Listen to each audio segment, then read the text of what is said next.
যেই মেসির খেলা দেখে বিশ্বের কোটি কোটি মুসলমান তার ভক্ত হয়েছে, আজ সেই মেসি চলে গেল মুসলমানের বিপক্ষে। ইরানে হামলা করায় মেসি খুশি হয়ে হাততালি দিয়েছে ডোনাল্ড ট্রাম্পের সাথে। অথচ এই মেসিকেই বাংলাদেশের কোটি কোটি মুসলমান নিঃস্বার্থভাবে ভালোবাসে। যে মেসি কিনা মুসলমানের পরাজিত দেখে খুশি হয়ে হাততালি দেয়।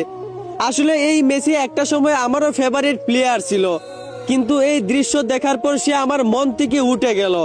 কারণ আমরা মুসলমান, আর যে মুসলমানের পরাজিত দেখে খুশি হয়ে হাততালি দিবে, সে যেই হোক না কেন তার প্রতি আমাদের ঘৃণা চলে আসবে।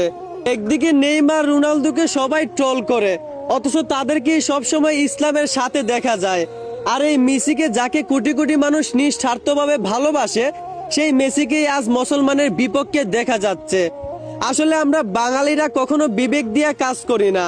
সামান্য একজনের খেলা দেখে তার প্রতি এমন ভক্ত হয়ে যাই যে আমরা নিজের ধর্মটাকেই ভুলে যাই। যাই হোক, এসব কোনো ব্যাপার না।